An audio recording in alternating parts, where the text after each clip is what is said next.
মাহে রমজানে সাহারির আগে এই দোয়াটি মাত্র আপনারা একবার পড়বেন। আল্লাহ তাআলার কাছে যা চাইবেন তাই পাবেন।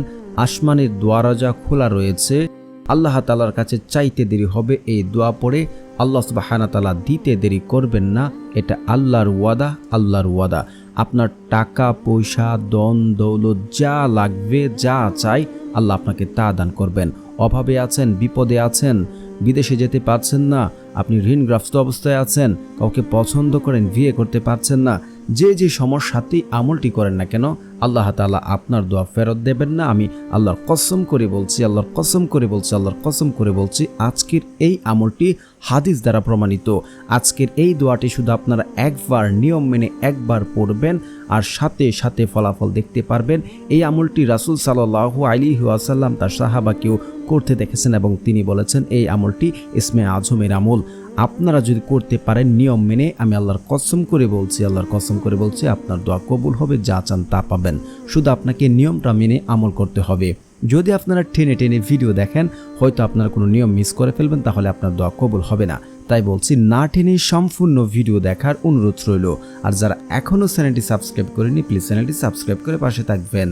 প্রিয় বন্ধুরা, আজকের এই আমলটি হাদিস দ্বারা প্রমাণিত রয়েছে। আপনি আজকের এই দোয়াটি একবার পড়ে আল্লাহ তাআলার কাছে সাহারির আগে তাহাজ্জুদের নামাজ পড়ে আপনি যা চাইবেন, টাকা পয়সা ধন দৌলত, অভাবে রয়েছেন। আমাদের মাঝে এই সবচেয়ে বেশি সমস্যা হচ্ছে আমরা অভাবগ্রস্ত অবস্থায় থাকি। অভাব আমাদের পিছু ছাড়ে না। এই অভাব আপনার জীবনে কখনোই থাকবে না। এই অভাব আপনাকে কখনোই গ্রাস করবে না।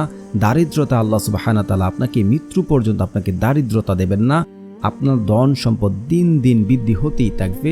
আপনি অল্প দিনে ধনী হয়ে যাবেন এবং আপনি আল্লাহ তাআলার কাছে যা চাইবেন, যা বলবেন, আল্লাহ আপনার তাই দেবেন। আপনি যা চাইবেন তাই দেবেন। এটা আল্লাহর ওয়াদা। আল্লাহ কখনোই তার ওয়াদা বরখেলাপ করেন না। আল্লাহর ওয়াদা কখনোই বরখেলাপ হয় না।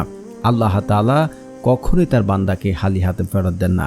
আল্লাহ তাআলা পবিত্র কুরআনে বলেন, তোমরা আমার কাছে দোয়া করো, আমি তোমাদের দোয়া কবুল করব। আর আল্লাহ রাসূল সাল্লাল্লাহু আলাইহি ওয়াসাল্লামও বলেন, যখন কোনো বান্দা আল্লাহ তাআলার কাছে দোয়া করে, আল্লাহ রাব্বুল আলামিন ওই বান্দার দোয়াকে খালি হাতে ফেরত দিতে লজ্জাবোধ করেন। আজকের আমলটি যে খুবই গুরুত্বপূর্ণ, আমি আপনাদেরকে হাদিস থেকে শোনাচ্ছি। হযরত আনাস রাদিয়াল্লাহু আনহুর সূত্রে বর্ণিত, একবার রাসূল সাল্লাল্লাহু আলাইহি ওয়াসাল্লাম মসজিদে প্রবেশ করেছেন। এমন্ত অবস্থায় এক লোক নামাজ শেষ করে দোয়া করছিলেন। তখন রাসূল সাল্লাল্লাহু আলাইহি ওয়াসাল্লাম তাকে বললেন, তুমি জানো কি তুমি কি দিয়ে দোয়া করেছো? তুমি দোয়া করেছো ইসমে আজম দিয়ে, যার মাধ্যমে দোয়া করলে আল্লাহ দোয়া কবুল করেন। এর মাধ্যমে কিছু চাইলে আল্লাহ তাআলা তা প্রদান করেন। সুনানে তিরমিজি হাদিস নাম্বার 3544 নাম্বার হাদিস। তো আমরা এই হাদিস থেকে বুঝতে পারি যে আজকের আমলটি অত্যন্ত গুরুত্বপূর্ণ। আপনারা যদি সাহারির আগে তাহাজ্জুদের নামাজ পড়ে এই ইসমে আজম পড়ে আল্লাহ তাআলার কাছে কোনো কিছু চান, আল্লাহ আপনার চাওয়া অপূর্ণতা রাখবেন না। হাদিস দ্বারা প্রমাণিত রয়েছে। আপনারা যদি নিয়ম মেনে ভালো করে আমল করতে পারেন, আল্লাহর কসম করে বলছি, আপনার জীবনে অভাব অনটন থাকবে না, দারিদ্রতা থাকবে না, আপনাকে দারিদ্রতা গ্রাস করবে না। ঋণ থাকলে ঋণ পরিশোধ হবে। আপনি যদি গুনাহগার হয়ে থাকেন, আল্লাহ সুবহানাহু ওয়া তাআলা আপনার গুনাহ ক্ষমা করে দেবেন। কারণ হাদিসটা এইভাবে স্পষ্ট ভাষায় বলা আছে। আর আল্লাহ তাআলার উপরে কোনো বান্দা যদি তাওয়াক্কুল করে, বিশ্বাস রাখে, আল্লাহর কাছে ফিরে আসে, তওবা করে, আল্লাহ রাব্বুল আলামিন ওই বান্দার জীবনের অভাব অনটন দূর করে দেবেন। শুধু তাই নয়, তাকে ধন সম্পদ সন্তান সন্তুষ্টি দিয়ে ভরিয়ে দেন।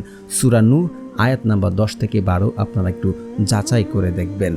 তো প্রিয় বন্ধুরা, আমলটি করার জন্য আপনাদের কিছু কাজ এবং কিছু শর্ত মানতে হবে, তা না হলে আপনাদের দোয়া কবুল হবে না। কারণ অনেকে আমল করছে কিন্তু দোয়া কবুল হচ্ছে না। আপনাদেরকে বলতে চাচ্ছি, মাহে রমজানে কিন্তু প্রত্যেক দিন প্রত্যেকটা ব্যক্তির একটি করে দোয়া আল্লাহ সুবহানাহু ওয়া তাআলা কবুল করে থাকেন। একটি করে দোয়া কবুল করে থাকে। আপনার দোয়া কবুল করে থাকে যদি আপনি শর্ত মেনে দোয়া করে থাকেন। কারণ আল্লাহ তাআলা তার বান্দাদের কখনোই খালি হাতে ফেরত দেন না। আর তাহাজ্জুদের নামাজের সময় তো আল্লাহ সুবহানাহু ওয়া তাআলা নিম্ন আকাশে নেমে আসেন, এসে সকলকে ডাকতে থাকেন, কার কি লাগবে, কে অভাবগ্রস্ত আছো, কে দুঃখিনী, কে বিপদগ্রস্ত, কে অসুস্থতায়। আল্লাহ সুবহানাহু ওয়া তাআলা এইভাবে সকাল পর্যন্ত ডাকতে থাকে। তাহাজ্জুদের সময় নামাজ পড়ে দোয়া করলে আল্লাহ তাআলা সেই দোয়া কখনোই ফেরত দেন না। তো প্রিয় বন্ধুরা, যাদের দোয়া কবুল করা হয় না, দেখুন এই শর্তগুলো আপনার মাঝে রয়েছে কিনা, থাকলে আপনার দোয়া কবুল হবে না, শীঘ্রই এ থেকে পরিত্রাণ নিন। প্রথমত হচ্ছে, যে ব্যক্তি দোয়া করে আল্লাহ তাআলা যেন তার দোয়া কবুল করে এমন যদি আশা রাখে, তাহলে সে যেন আল্লাহ তাআলার দিকে ফিরে এসে যেন পুনরায় আবার পাপ কাজ না করে পুনরায় পাপ কাজ যেন জড়িত না হয়। 2 নম্বর হচ্ছে, যে ব্যক্তি আমল করছে সে যেন চায় যে তার দোয়া কবুল হোক, সে যেন আত্মীয় সম্পর্ক ছিন্নিত করার কোনো দোয়া না করে এবং আত্মীয়দের সাথে সম্পর্ক ভালো রাখে। কারণ সোমবার এবং বৃহস্পতিবার আল্লাহ সুবহানাহু ওয়া তাআলা ওই রাসূল সাল্লাল্লাহু আলাইহি ওয়াসাল্লামের কাছে প্রত্যেক ব্যক্তির আমলনামা পেশ করা হয়। আল্লাহ সুবহানাহু ওয়া তাআলা ওই রাতে অনেকাংশ মানুষকে ক্ষমা করেন, কিন্তু যারা আত্মীয় সম্পর্ক চিহ্নিত করে তাদের দোয়া কখনোই কবুল করে এবং তাদেরকে ক্ষমা করেন না। অবশ্যই আপনার আত্মীয় সম্পর্ক ঠিক রাখবেন। তৃতীয়ত হচ্ছে, যে ব্যক্তি হারাম খাবার খাবে, যে ব্যক্তি হারাম খেলেও আল্লাহ সুবহানাহু ওয়া তাআলা তার দোয়া কবুল করবেন না। কারণ আল্লাহ সুবহানাহু ওয়া তাআলা পবিত্র, তিনি পবিত্রতা পছন্দ করেন, আর হারাম দ্বারা গঠিত শরীর জান্নাতে প্রবেশ করবে না।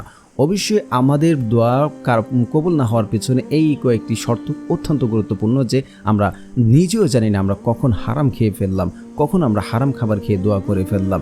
সবচেয়ে ইম্পর্টেন্ট হচ্ছে সর্বশেষ যে পয়েন্টটি 4 নাম্বার, তা হচ্ছে তাড়াহুড়া করা। অনেকে তাড়াহুড়া করে ফেলেন, বড্ড তাড়াহুড়া ভাই আমাদের, আমরা আমল করছি একটু ধৈর্য ধরতে পারি না। আল্লাহ তাআলা আমাদেরকে দেবেন, এটা আল্লাহর ওয়াদা।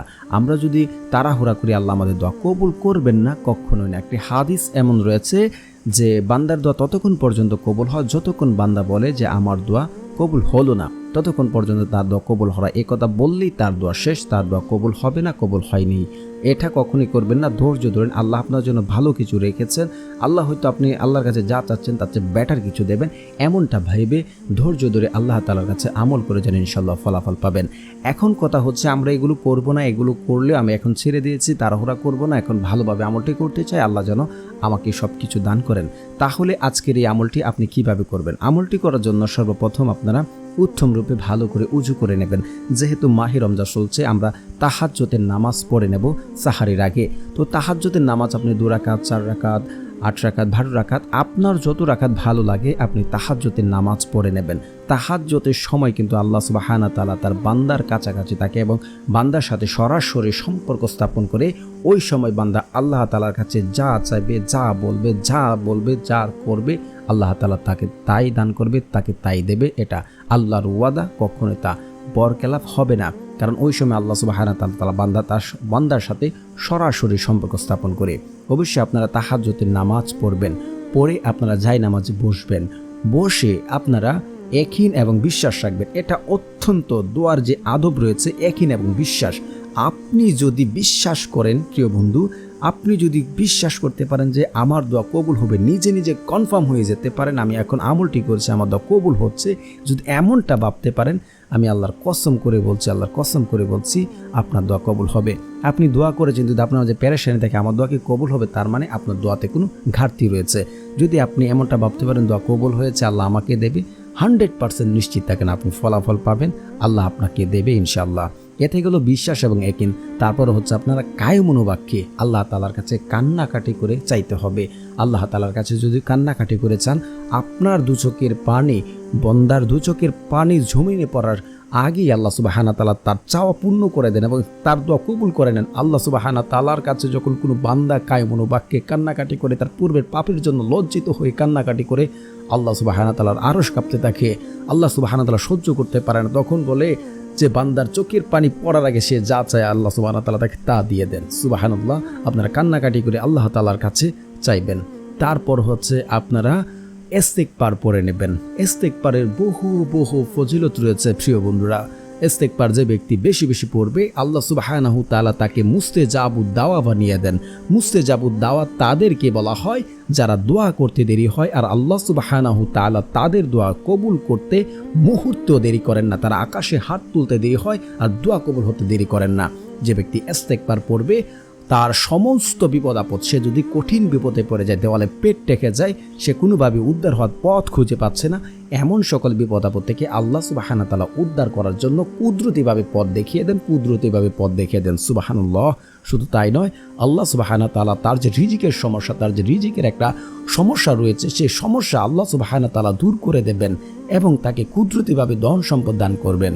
অবশ্যই আপনারা 100 বার ইস্তিগফার পড়ে নেবেন। আস্তাগফিরুল্লাহ, আস্তাগফিরুল্লাহ, আস্তাগফিরুল্লাহ, আস্তাগফিরুল্লাহ, আস্তাগফিরুল্লাহ। তারপর আপনারা রাসূল সাল্লাল্লাহু আলাইহি ওয়াসাল্লামের উপরে দুরূদ শরীফ পড়ে নেবেন, কারণ দুরূদবিহীন দোয়া কবুল করা হয় না, সেটা আসমানে গিয়ে ঝুলন্ত অবস্থায় থাকবে।